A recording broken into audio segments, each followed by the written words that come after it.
নাস্তায় চিড়ে খেতে পছন্দ করে। দই চিড়ার সঙ্গে কলা বাঙালি প্রিয় নাস্তা। বিশেষ করে গরমের মৌসুমে এই খাবারের চাহিদা বেড়ে যায় কয়েক গুণ। শরীর ঠান্ডা রাখতে এই খাবারের জুড়ি নেই।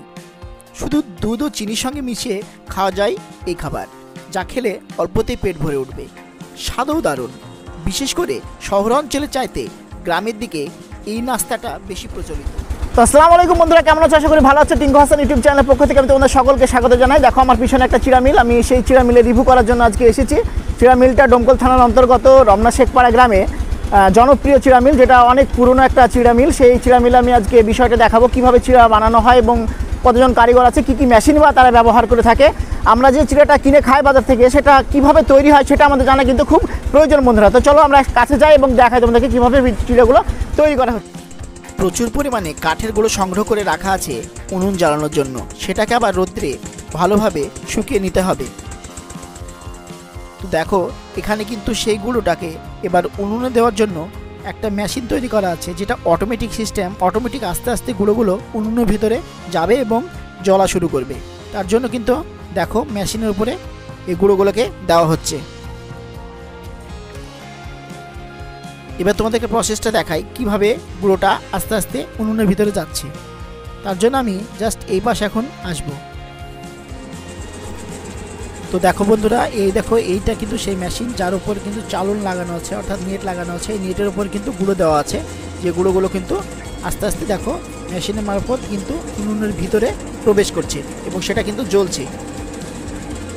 তার যা তাপ উৎপন্ন হচ্ছে, সেই তাপের মাধ্যমে কিন্তু এইদিকে কড়াইয়ে কিন্তু সেটাকে ভাজা হচ্ছে, অর্থাৎ ধানগুলোকে ভাজা হচ্ছে। এবার কীভাবে ভাজা হচ্ছে সেগুলো কিন্তু তোমাদেরকে আমি দেখাচ্ছি। দেখো দেখতে পাচ্ছ, এটাও ঠিক অটোমেটিক মেশিন দ্বারাই কিন্তু নিয়ন্ত্রিত। এবার আমি দেখাবো কিভাবে ধাপে ধাপে ধান থেকে চিড়ে তৈরি করা হয়। তো প্রথমত ধানকে ভালোভাবে জলে ভিজিয়ে রাখতে হয় কমসে কম 8 থেকে 10 ঘন্টা। তারপরে সেটাকে নিয়ে আসলে মিলে একটা বড় কড়াইয়ে প্রথমে রেখে দেয় এবং যেই বাটির দ্বারা মাপ করে উনুনে যে রাখা আছে কড়াইটা, সেই কড়াইয়ে কিন্তু পরিমাণ মতো তারা দিয়ে এই মেশিনের দ্বারা নাড়তে থাকে।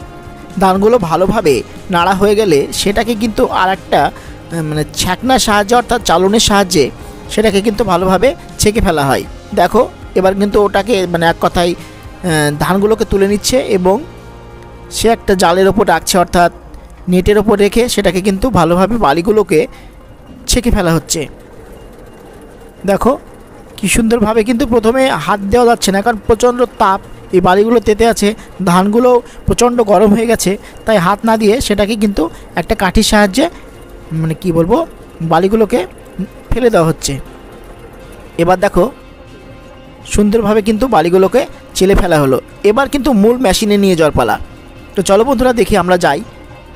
তো এই দেখো সেই মেশিন।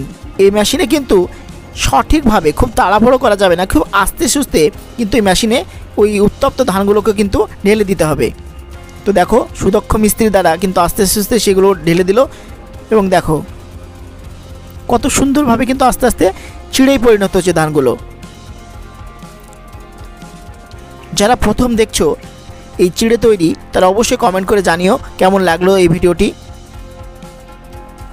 তো আরও অনেক পার্ট আছে, তোমরা দেখতে থাকো। ভিডিওটা সম্পূর্ণ দেখার জন্য তোমাদেরকে অনুরোধ রইল, স্কিপ করবে না। দেখো কত সুন্দর কিন্তু চিড়েগুলো তৈরি হচ্ছে।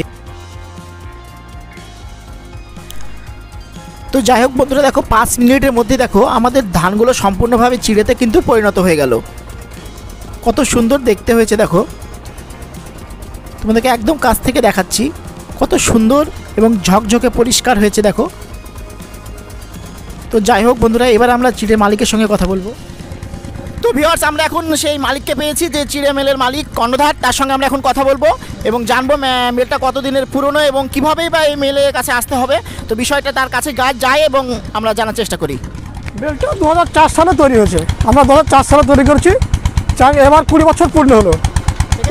আসা যাবে এটা হচ্ছে একবার শর্টকাট সহজ রাস্তা, হচ্ছে ডোমকল এসডিএম মোড় থেকে 2.5 কিলোমিটারের মাথায় কালুর মোড় থেকে ডাইনে ঢালাই রাস্তাতে আমার মিল। Mobile number 95 64 48 49 79। আপনারা এই ঠিকানায় আসবেন, কোনো অসুবিধা হবে না।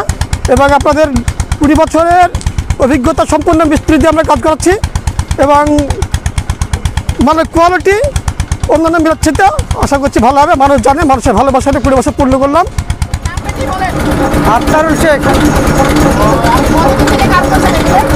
20 বছর মেল তৈরি হলে 20 বছরতে করি। হ্যাঁ, অভিজ্ঞতা হয়েছে, একটু অভিজ্ঞতা অনুযায়ী কাজ করি। অনিল হালদার, গোকুল চক। শুনতে পেয়েছি। আমার নাম খোদাবক্ত শেখ। 18 বছর।